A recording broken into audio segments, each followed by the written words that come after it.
तस्मै श्री गुरु। विष्णु जन गुरु आज्ञा से हम लोग श्रीमद् भागवत का पाठ कर रहे हैं। कथा प्रसंग है दशम स्कंद के 16वें अध्याय का 33वां श्लोक।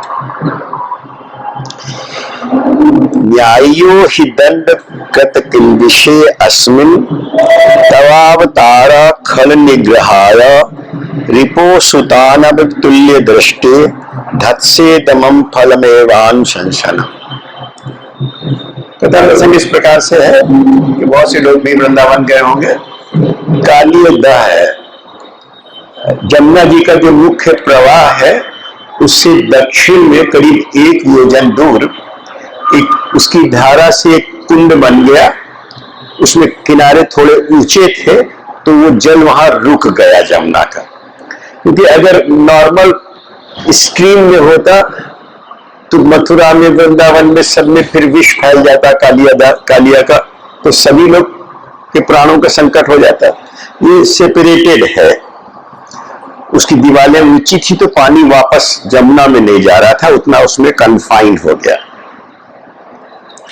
उसी के बगल में एक कदम्ब का पेड़, तो जिस समय अमृत कलश लेके गरुड़ जी जा रहे थे तो थोड़ी देर के लिए वहां रेस्ट किए थे। उस रेस्टिंग की वजह से वो कदम्ब का पेड़ हरा भरा बना रहा, वो फिर मुरझाया नहीं, वरना कालिया के विष से चारों तरफ के जितने पौधे थे सब नष्ट हो गए थे। बहुत भयंकर विष था उसका। एक बार हुआ यूं कि गर्मी के दिन थे, भगवान गायों को अपने सखाओं के साथ चरा रहे थे, तो इन लोगों को बहुत जोर से प्यास लगी सबको। तो भगवान की लीला शक्ति, विस्मरण हो गया कि इसमें विष है, सबने उसका पानी पी लिया तो ऑब्वियसली सबकी डेथ हो गई। भगवान ने फिर अपनी अंदर दृष्टि डाल करके उसको सबको जिंदा किया और फिर से निश्चय किया कि नहीं, इसको अब कालिया को यहां से हटाना ही पड़ेगा। तो कदम के ऊपर चढ़े और कालिया दह में कूद पड़े। कोई भक्तों ने अपनी रचना में लिखा है कि श्रीदामा भगवान के सखा थे, उनके साथ गेम खेल रहे थे। श्रीदामा की गेम थी, भगवान लोग सब ग्रुप खेल रहे थे, तो श्रीदामा की गेम कृष्ण के हाथ से काली दह में चली गई। श्रीदामा ने इंसिस्ट किया कि नहीं भाई, चाहे जो हो जाए मेरी गेंद ला के दो, तो कृष्ण कूद गए।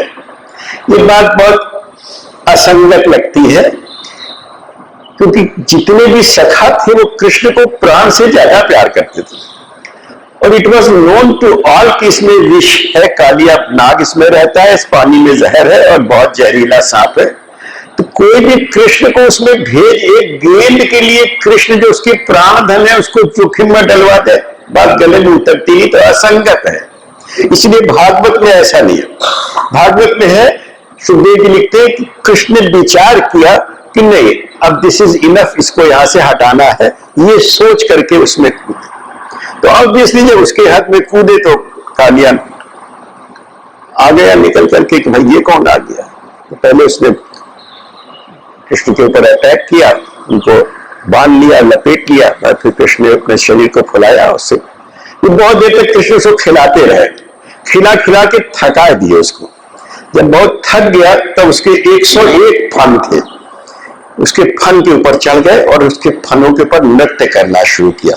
जो फन वो उठाता था उसी को अपने पैरों से कुचल देते थे, उसके पैरों को एकदम खोना खच्चर कर दिया, उसके प्राण ऑलमोस्ट निकलने को हो गए। जब एकदम मरने को हो गया तो उसकी नाग की पत्नियां थी, ये साध्वी थी। साध्वी कहते हैं उसको, जो स्त्री पतिव्रता होती है और भगवान के तत्व को जानती है, वो साध्वी है। ये पत्नियां भगवान के तत्व को जानती थी, तो उन्होंने अपने बच्चों को ला करके भगवान के सम्मुख डाला, अपने पति के प्राणों की रक्षा की भिक्षा मांगी, तो स्तुति किया है। उत्कर्ष का वर्णन जब शब्दों में किया जाता है तो उसको स्तुति कहते हैं। स्तुति में भगवान का वास होता है। भगवान को पाने के लिए स्तुति से बढ़िया कोई और चीज है नहीं। स्तुति माने प्रशंसा, भगवान के गुणगान, और भगवान का गुणगान करके ही भगवान को पाया जा सकता है। तो स्तुति, ये नाग पत्नियां भगवान की स्तुति कर रही हैं। उसी का कथा प्रसंग है कि न्यायो हि दंडकृत किल्बिषम अस्मिन्। भगवान आपने बिल्कुल ठीक किया, बिल्कुल 100% न्यायोचित है इसको दंडित करना।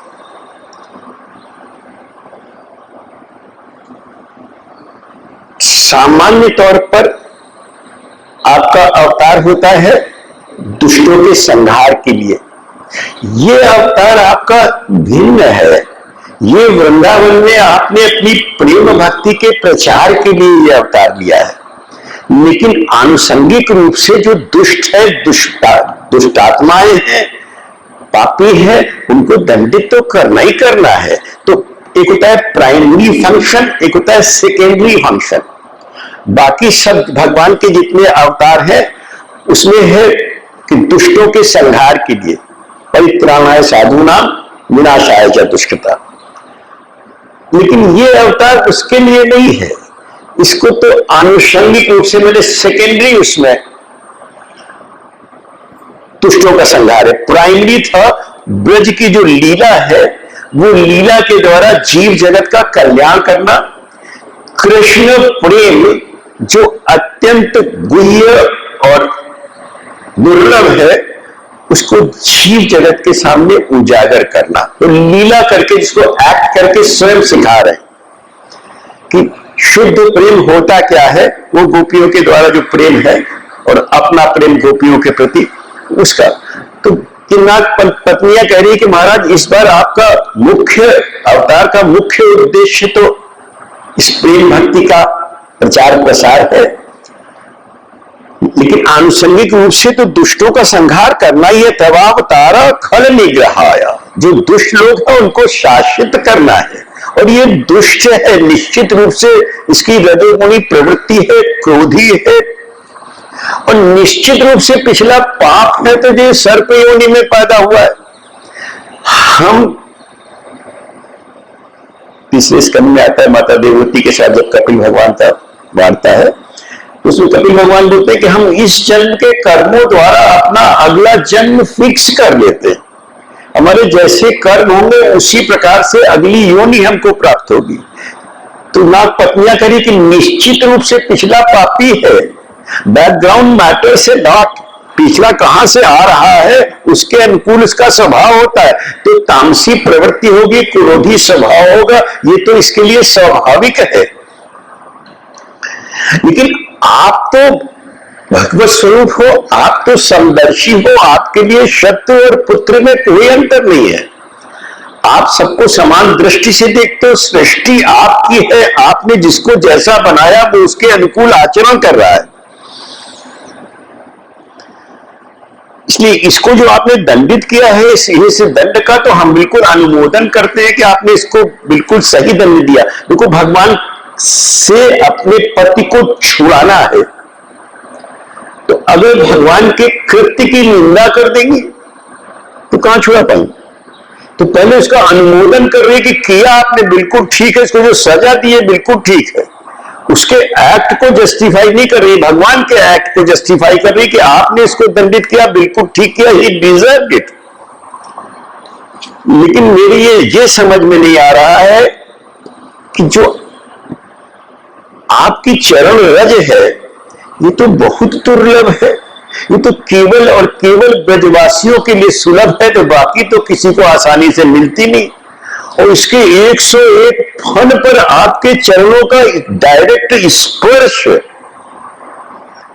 ये एकदम अचिंत्य है, अतर्क है, दिमाग काम नहीं कर रहा। तो बोलती है कस्यानुभावो अस्य न देव विद्यमहे तवांग धेनु स्पर्शाधिकारा यद्रक्षया श्री ललना आचरत तपो विहाय कामान सुचिरम धृतव्रतम। इतनी दुर्लभ चीज है आपके चरण रज कि जो श्री नारायण की कांता है लक्ष्मी, उन्होंने बरसा बरस एक लंबे अंतराल तक तपस्या की इस इच्छा के साथ कि आपकी चरण रज मिल जाए।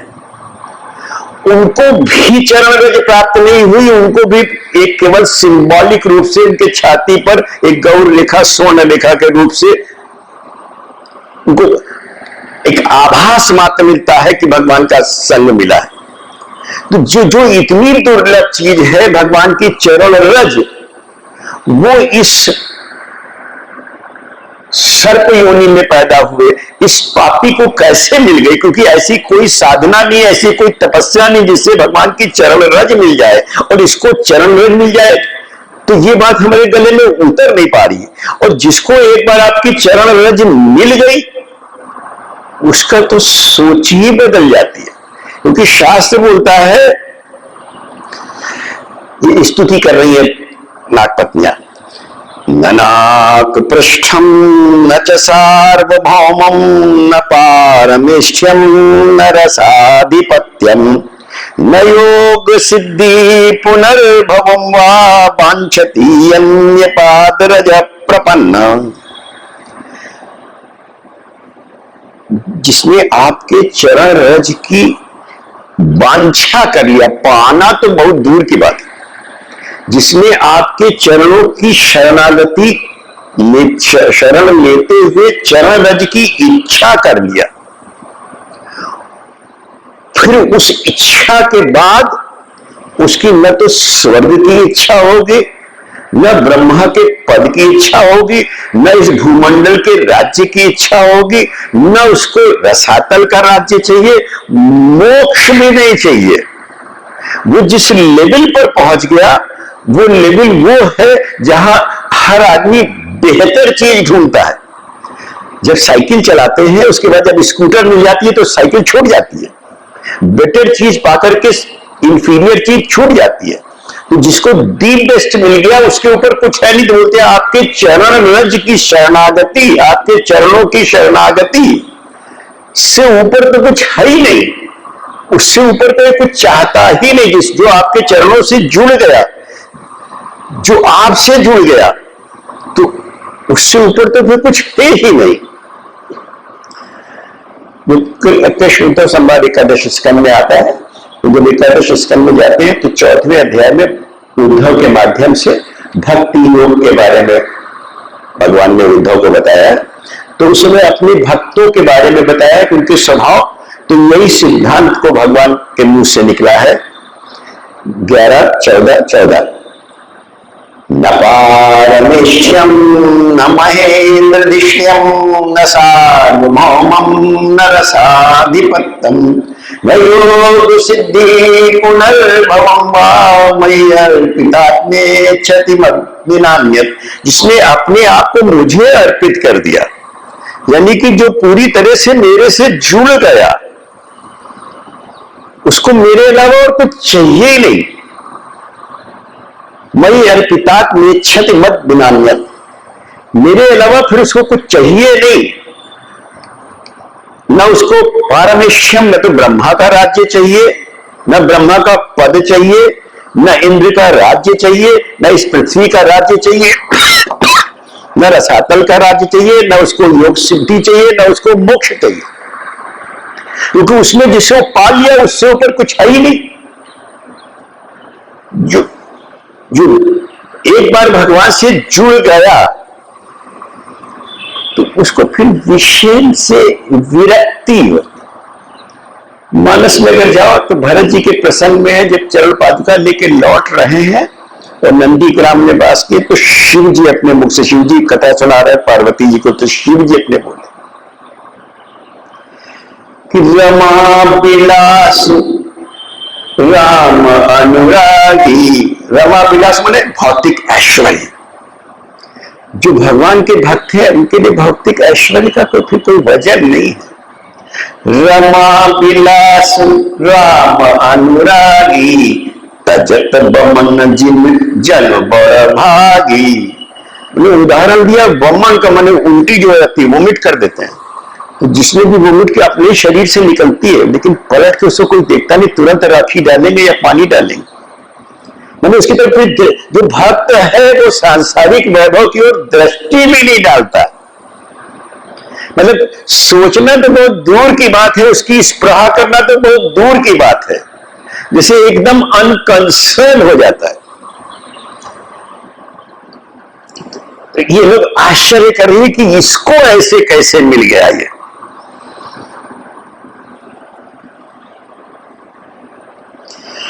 नमस्तुभ्यं भगवते पुरुषाय महात्मने भूतावासाय भूताय पराय परमात्मने। मैंने बताया ना कि जब उत्कर्ष माने भगवान के स्वरूप का, भगवान के स्टेटस का, भगवान के गुणों का ज्ञान हो जाता है तो उसका जो वर्णन है वो स्तुति कहलाता है। तो जब स्तुति करते हैं तो उस स्तुति का एक प्रभाव होता है।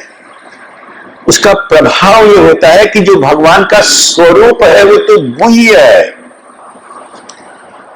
उस स्वरूप का ज्ञान होने लगता है, वो भक्त को उस स्वरूप का ज्ञान होने लगता है। राजा निमि के दरबार में एक बड़ा रिलीजियस कॉन्ग्रीगेशन हुआ था, तो उसमें 9 योगीश्वर हैं, वो लोग पहुंचे थे, तो उन्होंने भक्ति संबंधी प्रश्न किए थे। तो उसमें पहले योगेश्वर कवि वो बता रहे हैं, एकादश स्कंद के दूसरे अध्याय का 42वां श्लोक है, भक्ति परेशानुभवो विरक्ति अन्यत्र चैषत्रिकेक काला प्रपद्यमानस्य यथा स्मृतस्सु तुष्टि पुष्टि क्षुद्पायोनुदासं। एक उदाहरण से समझाया कि जैसे भोजन के प्रत्येक ग्रास में तुष्टि माने एक सेटिस्फैक्शन मिलता है, पुष्टि एक शक्ति का संचार होता है, क्षुधा निवृत्ति फिर पेट भर गया था और खाने का मन नहीं करता, विरक्ति हो जाती। तुष्टि पुष्टि क्षुधा निवृत्ति तीनों होते हैं प्रत्येक ग्रास के साथ साथ। ऐसे जब कोई भक्ति मार्ग पर अग्रसर होता है तो जो भजन में रत होता चला जाता है त्यों भगवान के प्रति प्रेम और जो उसका प्रेमास्पद है, जो उसका इष्ट है, उसके स्वरूप की अनुभूति और भौतिक जगत से विरक्ति, ये तीनों चीजें एक साथ होती हैं। ये जो स्वरूप ज्ञान है ये बिना कृपा के हो नहीं सकता, और ये कृपा केवल और केवल भक्त पर होती है। भक्त को तत्व ज्ञान होता है भगवत कृपा से।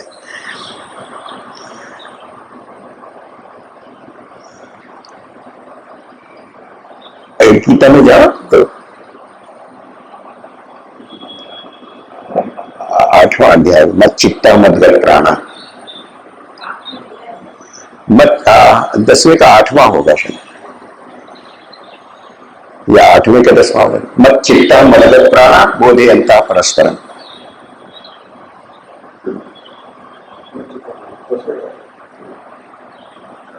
किसी गीता चाहिए और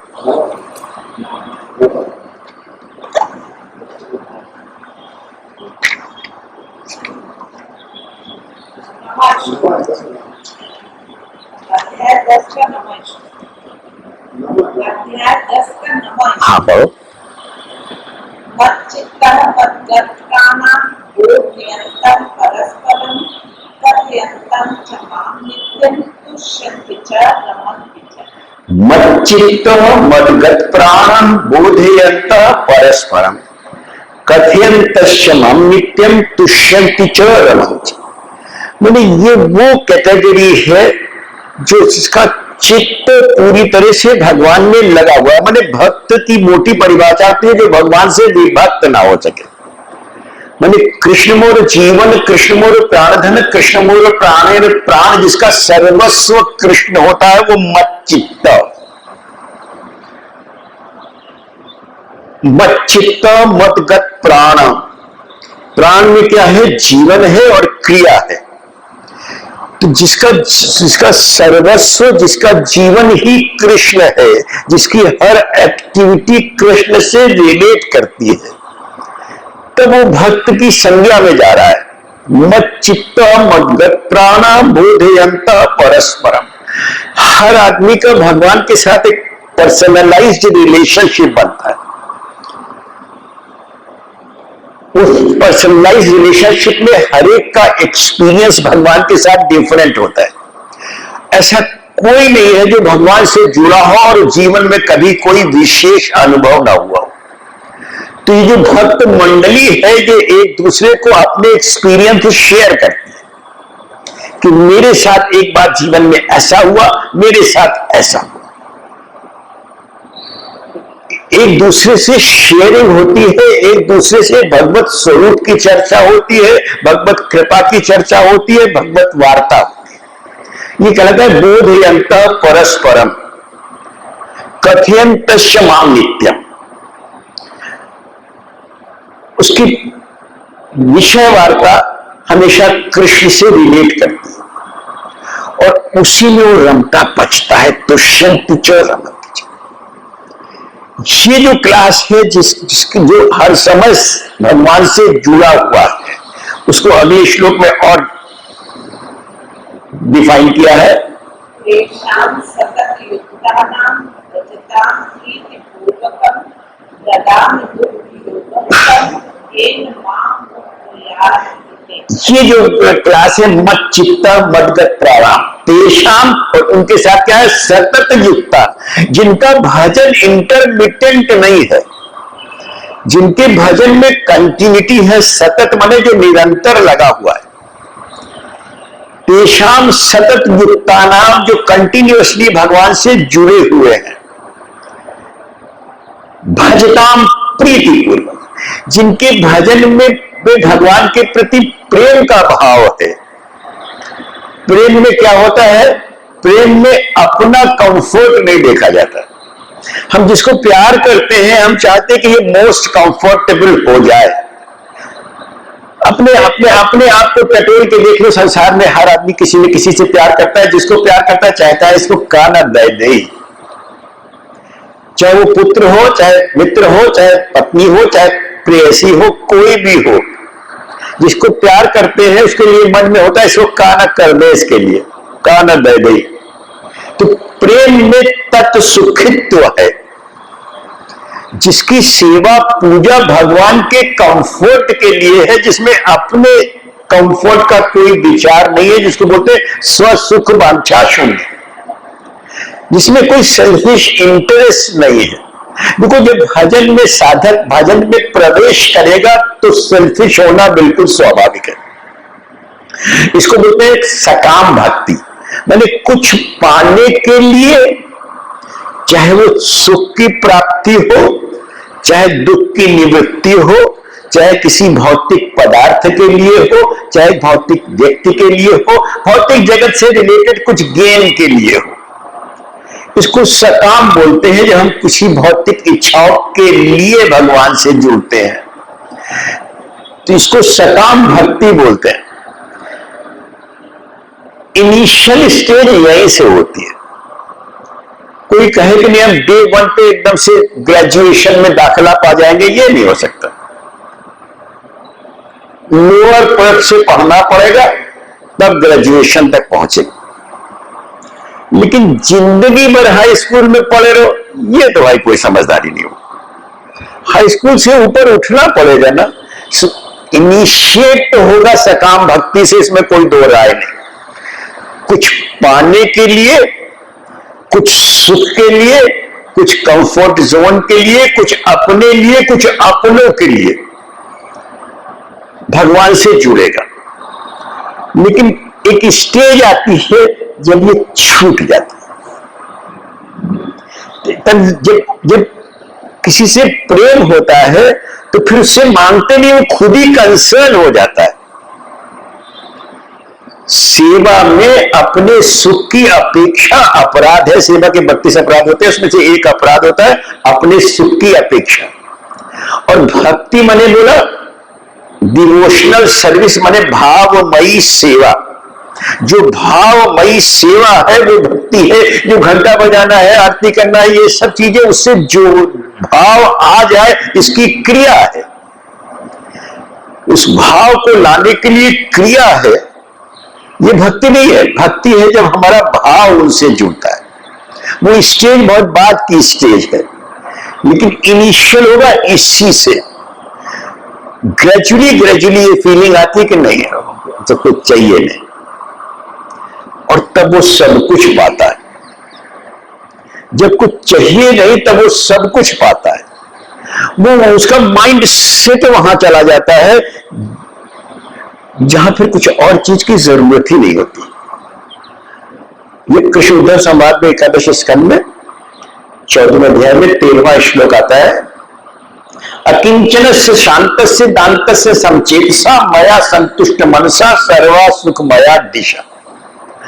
अकिंचन कहते हैं उसको जिसको और की लालसा नहीं। अकिंचन के माने फटीचर के नहीं होते हैं। अकिंचन माने देखो, अगर तुम करोड़पति हो, अरबपति हो, खरबपति हो, लेकिन अगर कहीं अभाव की अनुभूति है तो दरिद्र हो। जिसके अंदर अभाव की अनुभूति है वो धनी हो नहीं सकता।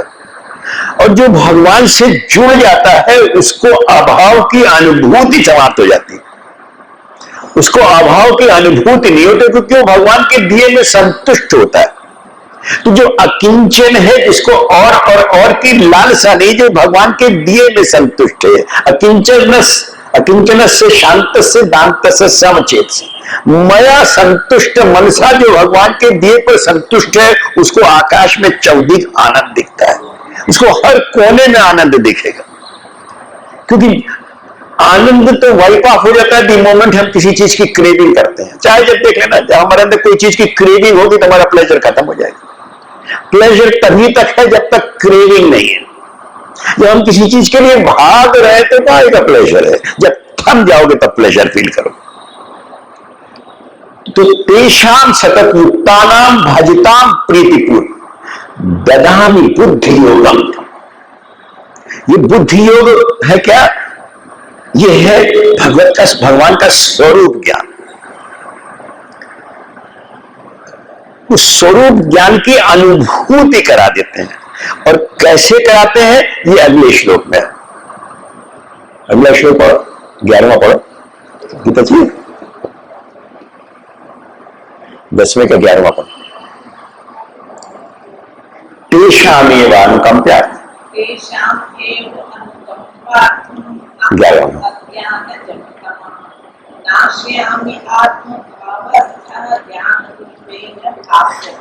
तेषामेवानुकंपार्थं, बोला ना भक्ति कृपा साध्य है। अब ये वो स्टेज आ जाती है जहां पर भगवान की कृपा रिलीज हो जाती है। तेषामेवा, ये डिजर्विंग होते हैं। देखो ये बात बिल्कुल सही है कि भक्ति साधन साध्य नहीं है, कृपा साध्य। लेकिन हमारा शास्त्र हमको अकर्मण्य नहीं बनाता कि बैठे रहो जब राम कृपा करिए। अरे तुम्हें तो कुछ करे का है। ये बात बिल्कुल ठीक है कि जब भगवान की कृपा होगी तभी भक्ति मिलेगी, लेकिन तुमको कुछ करना है, साधन में रत होना है। वो साधन कम से कम तुम्हारे माइंड को तो प्योरीफाई करेगा। इसमें एलिजिबिलिटी टेस्ट नहीं होता, लेकिन फिर भी एलिजिबिलिटी कहीं तो बनती है। उससे बेहतर तो कुछ नहीं कर रहा। जो कुछ नहीं करता, ना भगवान की कथा सुनता है, ना भगवान की कोई ग्रंथ पढ़ता है, न पाठ करता है, न श्रवण करता है, न मंदिर जाता है, न राम राम करता है, उससे तो ये बेहतर ही हुआ ना। तो शास्त्र अकर्मण्य नहीं बनाता। जीव के पक्ष में साधना तो है ही, वो फलित होगी कृपा से। वो फलित होगी कृपा से। फलित होने के लिए कृपा चाहिए। जैसे हमारा भौतिक जगत का कोई कर्म फलित हो, उसमें बहुत सारे फैक्टर है, मनोवांछित फल मिला नहीं करता, उसमें बहुत सारे फैक्टर्स हैं। ऐसे भक्ति मार्ग में भी बहुत सारे फैक्टर्स हैं। लेकिन अगर महत कृपा मिल जाए, अगर किसी वैष्णव की कृपा मिल जाए, तो निश्चित रूप से भगवत कृपा, क्योंकि भगवत कृपा महत कृपा अपेक्षी है। भगवत कृपा महत के कृपा की अपेक्षा रखती है। वहां पर क्या है, रिकमेंडेशन चलता है। कोई अगर वैष्णव की रिकमेंडेशन आ जाए तो निश्चित रूप से ग्रांट होती है। तो भगवान बोलते हैं तेषाम एवानुकंपार्थम अहम अज्ञानजं तमः नाशयामि आत्मभावस्थ। जब दीपक जल जाता है तो अंधकार समाप्त हो जाता है। अंधकार की अपनी कोई सत्ता नहीं है। प्रकाश का अभाव अंधकार कहलाता है, ज्ञान का अभाव अज्ञान कहलाता है। प्रकाश का अभाव अंधकार कहलाता है। अंधकार की अपनी कोई सत्ता नहीं। इसमें एक जोक है, एक बार अंधेरा गया भगवान के पास, उनसे शिकायत किया प्रकाश की कि ये बहुत परेशान करता है, हमको हर जगह से भगाता है। तो प्रकाश की पेशी हो गई, भाई ये क्या गड़बड़ करते हो? बोले महाराज हमने तो कुछ नहीं किया, बुलाइए अंधकार को। आ ही नहीं सकता, जहां प्रकाश है वहां अंधकार हो ही नहीं सकता। प्रकाश का अभाव ही अंधकार है। तो जो हमारे अंदर का अंधकार है, द मोमेंट वो खत्म हुआ, जैसे ही प्रकाश हुआ, तत्व ज्ञान हुआ, अंधकार समाप्त। भगवान उस दीपक को जला देते हैं। तुम्हारे अंतस में समस्त ज्ञान है, तुम सर्वज्ञ का अंश हो। जो सर्वज्ञ का अंश है वो कूड़ मगज हो नहीं सकता। ज्ञान का सर्वथा अभाव तो हो ही नहीं सकता, क्योंकि सर्वज्ञ का अंश है। होता क्या है कि हम अपने अधकचरे ज्ञान को पूर्ण ज्ञान समझ के बेर जाते हैं। अधकचरे ज्ञान को अंग्रेजी में इसलिए बोलते हैं लिटिल नॉलेज इज डेंजरस। जब तक हर आस्पेक्ट, हर पहलू को न समझे, अधकचरे ज्ञान को पूर्ण ज्ञान समझ के बेर, बस यही हमारा अज्ञान है। वरना ज्ञान के साथ तो हम पैदा ही होते हैं, बस उससे जुड़ने की जरूरत है।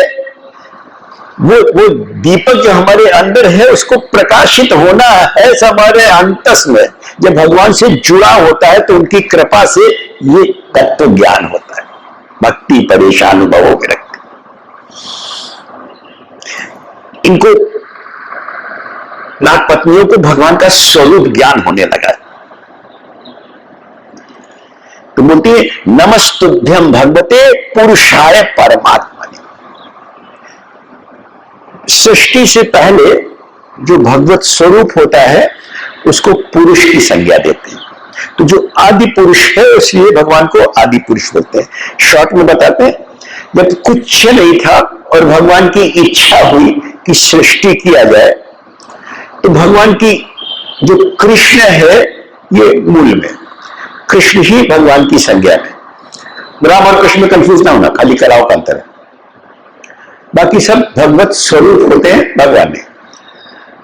कृष्ण आनंद घन है, कुछ नहीं करता, इसीलिए तुमको कृष्ण भक्त हमेशा मस्त मिलेगा। कृष्ण की इच्छा मात्र से उनका पहला एक्सपेंशन होता है, वो बलराम जी की फर्स्ट एक्सपेंशन, जो एको अहम बहुश्याम, फर्स्ट एक्सपेंशन बलराम जी के रूप से। सृष्टि के लिए बलराम जी सारा कार्य संपादन करते हैं। सृष्टि की इच्छा भगवान की हुई तो बलराम जी अपना फर्दर एक्सपेंशन करते हैं, तो कारणान और दशाई के रूप से।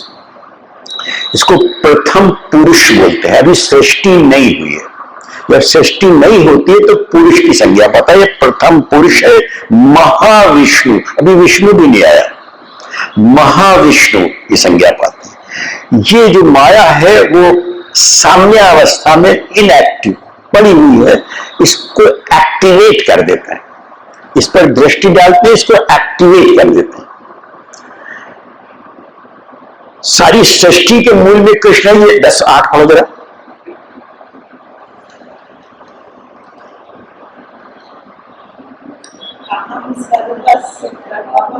प्रभु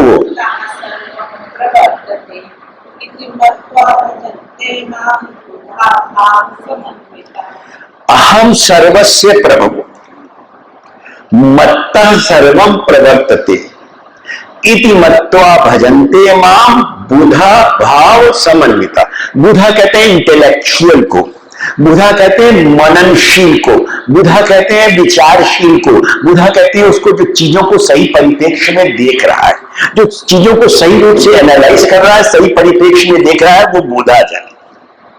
तो जो चीजों को सही परिप्रेक्ष्य में देख रहा है, जिसको तत्व ज्ञान सही है, वो ये बात समझ रहा है कि अहम सर्वस्य प्रभु, कि कृष्ण ही समस्त सृष्टि के उत्पत्ति के मूल में है। इच्छा उसी की है जिससे शुरुआत हो रही, और फिर उसको एक्टिवेट भी कृष्ण की ही शक्ति है। First expansion Balram ji.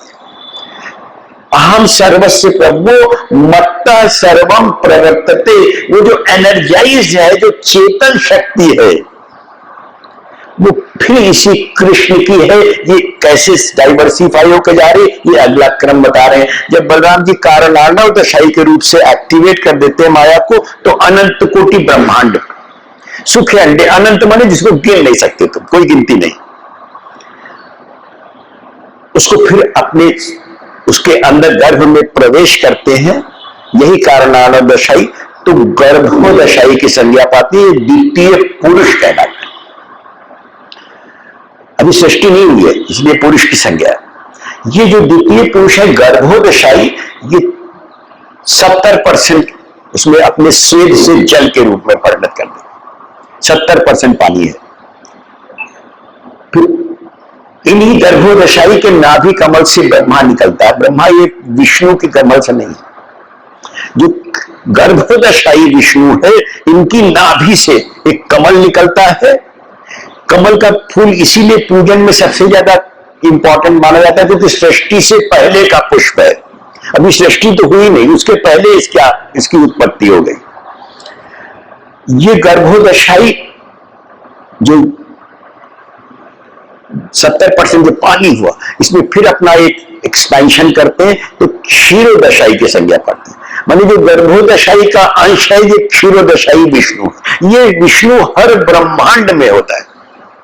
ये विष्णु जो क्षीरोदशाई विष्णु है, ये परमात्मा की संज्ञा पाता है। ये डाइवर्सिफाई होकर के इसका विभिन्न अंश जीव होता है। तो जीव जाके जिस परमात्मा में शयन करता है, आश्रय देता है, वो क्षीरोदशाई विष्णु है। कृष्ण तक नहीं, कृष्ण के पास तो सेवा करनी है तो पहुंच है, वहां विश्राम के लिए नहीं। विश्राम करता है क्षीरोदशाई विष्णु में। जब महाप्रलय होती है तो क्षीरोदशाई विष्णु के उसमें जाके विश्राम करता है। तो भगवान का विभिन्न अंश होने से जो एनर्जी है उसके अंदर वो भगवान की है।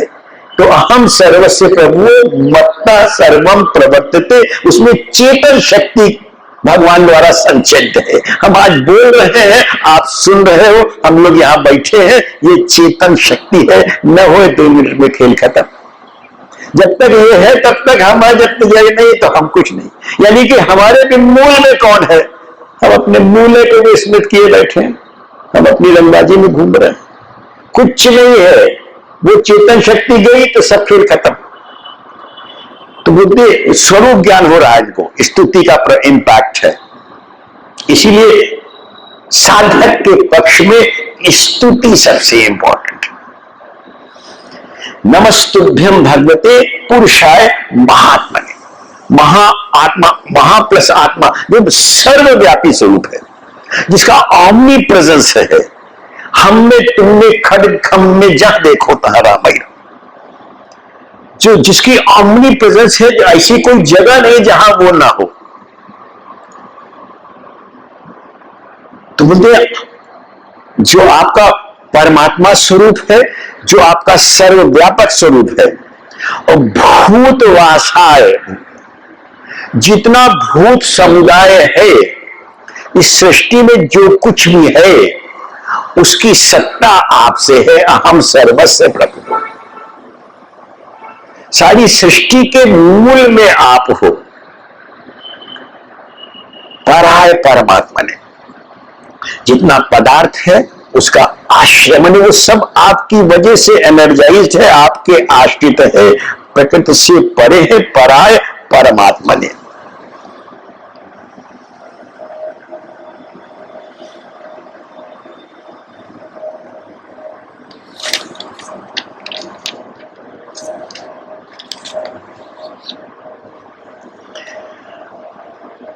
अपराध सकद भर्त्रा शूढ्यम स्व प्रजाकृत क्षंतुम अर्हसि शांतात्मन मूढ़स्य त्वाम जान। भगवान से अपराध क्षमा करा रही है। तो ये तो बोलते कि निश्चित रूप से अपराधी है, लेकिन जो फर्स्ट ऑफेंडर, लॉ में फर्स्ट ऑफेंडर होता है। बोले आप तो भगवान हैं, आपके लिए ये सारी सृष्टि के आप मालिक हैं, तो जैसे राजा के लिए प्रजा प्रिय होती है, वैसे आपके लिए सारी सृष्टि का हर प्राणी आपका प्रिय है। आप इसके स्वामी हैं, तो क्षमा भी आपका धर्म है। मानस की वैशिष्टि है कि हर सिद्धांत को बड़ा सरल कर, मानस में गोस्वामी जी बोलते हैं, सासत कर पुनि कराई पसाऊ, नाथ प्रभु कर साठ समा। जब कामदेव को भस्म किया है भगवान शंकर ने, तो रति को फिर वरदान दिया है, तो ब्रह्मा जी आके बोले, सासत कर पुनि कराई पसाऊ। एक बार दंड देते हैं, फिर दया करते हैं। जिसको दंड दे दिया उसके ऊपर कृपा कर दिया। तो भगवान का दंड भी कृपा है, ये नागपत्नियां समझा रही है कि आपने जो दंड दिया है ये भी अनुग्रह है आपका। भगवान ये जो कॉमन आदमी है वो भगवान को कर्ज करने लगता है कि भगवान ने मेरा सारा काम बिगाड़ दिया। अरे मतलब इतना ह्यूमन नेचर है भगवान को कर्ज करने का कि हमारे ऋषि मुनियों ने इस स्वभाव को समझा, तो कहा जहां मृत्यु हुई हो वह पूजा बंद कराए दियो, क्योंकि ये मूर्ख समझेगा भगवान हमरे यहाँ इनका मरवा दी, इनकी वजह से हमारा बाप मर गया, इनकी बाप वजह से हमारा फलाना नुकसान हो गया। ये मूर्ति को फेंक देगा कि हम तो इनकी इतनी पूजा करते थे, हमारे घर में अम्मा मर गई, वो मूर्ति फेंक देगा, एक और अपराध करेगा। तो इन्होंने कहा बंद करा इससे पूजा, ये पूजा में नहीं जाएगा, ये उनको देखेगा गुस्सा आ जाएगा, क्योंकि अभी इसका उनसे प्रेम ही नहीं है। ये केवल स्वार्थ से जुड़ा हुआ है, क्रिया से जुड़ा हुआ है, इसके अंदर भाव नहीं है। जो भक्त है उसके घर में पूजा नहीं बंद होती, उसके घर में सूतक नहीं होता। भक्त अपने बच्चे के लिए तो पड़ोसी से दूध मंगा मंगा के पिला रही है कि 1 मिनट के लिए भूखा ना रहे, चाहे डेड बॉडी घर में पड़ी हो। अब भगवान को भोग नहीं लगेगा, उनको भूखा डाल दो, पर्दा डाल दो, नहीं भैया इनके लिए कुछ ना हुई। तत्व को नहीं समझते। जो भगवान का एक सिस्टम है, जो उनका दंड है वो भी अनुग्रह है, दंड देकर के प्योरीफाई हो रहा है। अरे जिसने अपना कर्म फल भोग लिया वो तो प्योरीफाई हो गया। इसीलिए जितनी पशु योनि है ये तो प्योरिफिकेशन की योनि है, जितनी पशु योनि है ये प्योरिफिकेशन की, क्योंकि नया कर्म कर ही नहीं रहा है, ये पिछला कर्म को भोग करके अपने आप को प्योरीफाई कर रहा है, इसका अपलिफ्टमेंट हो रहा है। ये आएगा तो और बेहतर योनि में आएगा, ये नीचे नहीं जा सकता। हम नीचे जा सकते हैं क्योंकि हमको कर्म करने का अधिकार है, और हम अपने आप को कर्ता समझ करके जब कर्म करने लगते हैं तो अपने कर्म के स्वयं भागी होते हैं। अच्छे बुरे का जो फल है उसको भोगना होता है। तो बोले महाराज ये इससे अपराध तो हुआ है, लेकिन पहला अपराध मान करके इसको आप क्षमा कर दो। अनुग्रहीश भगवान प्राणत जत्पन्नगा स्त्री नाम च साधुषोच्या नाम पति प्राणा प्रदियन। बोले जितने बड़े लोग हैं, सज्जन लोग हैं, वो स्त्री जात पर दया करते हैं। हम अबला स्त्रियां हैं, जो पति है इसी के दम से तो जीवन है। ये मेरा पति ही तो मेरा प्राण है, जिसके जीवन में उसका हस्बैंड चला जाए फिर कुछ बचता नहीं।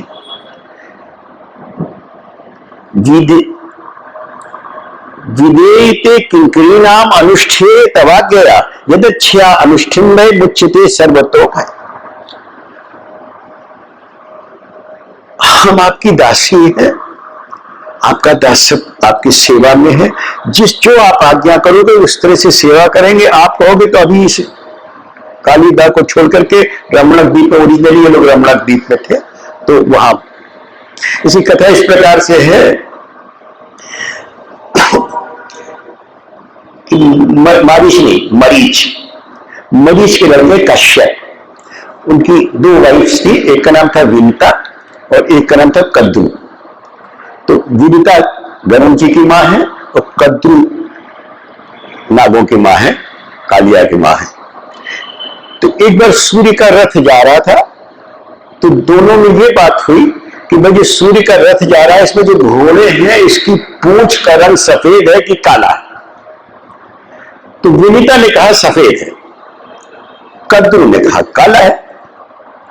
तो ये तय हुआ कि अगर काला है, मैंने कद्रू की बात सही निकली, तो तो विनीता उसकी दासी बन के रहेगी, और अगर सफेद निकला तो विनीता जीती, तो कद्रू उसकी दासी बन के रहेगी। ये शर्त के साथ विचार होना था। कालिया को पता चल गया कि इस तरह की शर्त लगी, तो ये क्या, ये नाग जोटे बहुत स्पीड से दौड़ते हैं, ये गया तो उनके घोड़ों की पूंछ में लिपट गया, तो दूर से पूंछ काली दिखी भाई, तो साबित हो गया कि पूंछ काली है, तो कद्रू जीत गई, तो विनीता को उनकी दासी बनना पड़ा। ये गरुण जी को पता चल गया कि छल से हुआ है, तो उन्होंने सांपों को खाना शुरू कर दिया, जहां सांप मिल जाए ता खा जाए। तो सारे सांप फिर ब्रह्मा जी के पास गए, भाई ये तो बताओ हमको, ये तो बड़ी मुसीबत हो गई। तो उन्होंने एक व्यवस्था दे दी कि भाई ठीक है, ऐसा करो 15 दिन में एक सांप इसको भोजन के लिए दे दिया जाए। तो जो सांपों के ग्रुप होगा, एक सांप 15 दिन में हर पूर्णमासी को और अमावस्या को एक सांप दे दिया जाए, फिर ये जनरल नहीं खाएंगे। तो व्यवस्था दी गई, लेकिन ये कालिया इतना दुष्ट था कि ये जो सांप उनके लिए रखा जाता था, ये जाके उसको भी खा जाता था। तो फिर गरुण जी बहुत गुस्सा है, तो आकर के कालिया से भिड़ गए, कालिया को उन्होंने घायल भी कर दिया। तो वहां से वो भागा, तो भाग करके आया इस काली दाह में, गरुण जी से बचने के लिए इस काली दाह में आया। केवल कालिया को यह पता था कि ये शापित जगह है, यहां पर गरुण नहीं आ सकते। हुआ यूं था कि सौभरी ऋषि थे, सौभरी ऋषि वहां पर तपस्या करते थे, जहां काली दाह है वहीं पर वो तपस्या करते थे। तो एक बार गरुण आए वहीं पर, और सौभर ऋषि के सामने मछली उसमें से कुंड में से खाने लगे। तो जब मछलियों खाया तो बाकी मछलियां बहुत दुखी हुई। सौभरी जी ने ये सीन देखा, तो मछलियों को दुख को देख करके उन्होंने गरुण जी को श्राप दिया कि अगर दोबारा तुम इस कुंड में आए तो निश्चित रूप से मृत्यु को प्राप्त हो जाओ। ये बात कालिया को पता थी, तो वहां रमलक द्वीप से भागा और सीधे आकर के यहां बस गया था। तो ये उसकी स्त्रियां कह आप कहोगे तो हम वापस उसी रमलक द्वीप में चले जाएंगे। क्यों चले जाएंगे? क्योंकि जिसने भगवान का आश्रय पा लिया वो अभय हो जाता है, फिर उसको किसी से डर नहीं लगता। देखो संसार में भी जो भगवान से डरता है वो संसार में किसी से नहीं डरता, और जो भगवान से नहीं डरता वो चींटी से भी डरता है, हर समय डराया करता, जनम लेके चलता है। बोलिए हमको आपका कृपा प्रसाद मिल गया, तो अब मुझे किसी का भय नहीं है। अब है वो जो तुम्हें डरा, अब मैं चली जाऊंगी रमलक, हम लोग पूरा परिवार समेत वहां चले जाएंगे। तो भगवान ने कहा कि ठीक है, तुम लोग अब वहां चले जाओ, और वास्तव में मेरे चरण चिन्ह को देखने के बाद तुम्हारे मस्तक पर मेरा चरण चिन्ह है, तो अब गरुण तुमको वहां पर किसी तरह से परेशान नहीं करेंगे। तो फिर इसने भी स्तुति किया, कालिया नाग ने भगवान की स्तुति किया, और स्तुति करके चल दिया। इन नाग पत्नियों ने भगवान की बहुत फिर भेंट पूजा किया।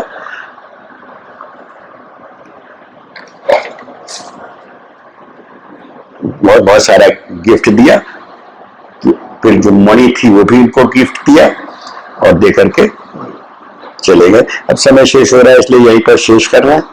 इसके आगे वैसे छोटी सी कथा है।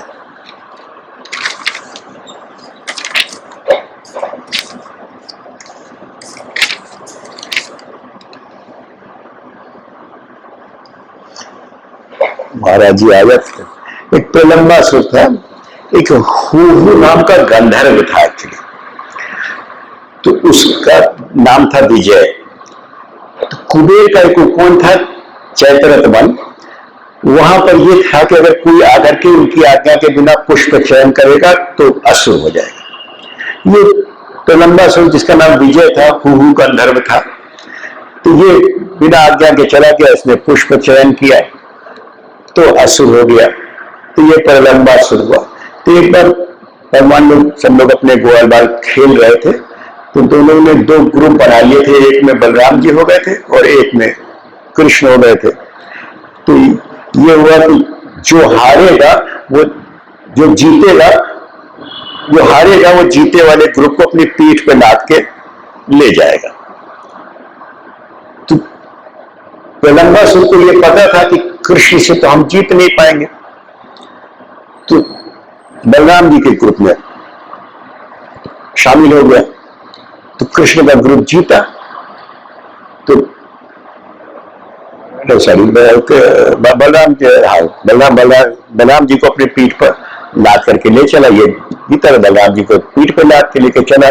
तो आकाश मार्ग से इसने सोचा ले जाकर भगवान को लेके भाग जाएंगे। तो थोड़ी देर में बलराम जी समझ गए, तो उन्होंने आकाश मार्ग में इसके बहुत जोर से मुट्ठी मारी सर पर, तो वहीं मर गया। तो इस तरह से प्रलंबासुर का संहार हुआ। अब समय शेष होता है, इसलिए यही शेष करते हैं। वांछा कल्पतरुभ्यश्च कृपा सिंधुभ्यो एव च पतितानां पावनेभ्यो वैष्णवेभ्यो नमो नमः। हरे कृष्ण। जितने असुरों का संहार किया भगवान ने, सब कहीं न कहीं शापित थे, तो सबका कल्याण हुआ। हरे कृष्ण।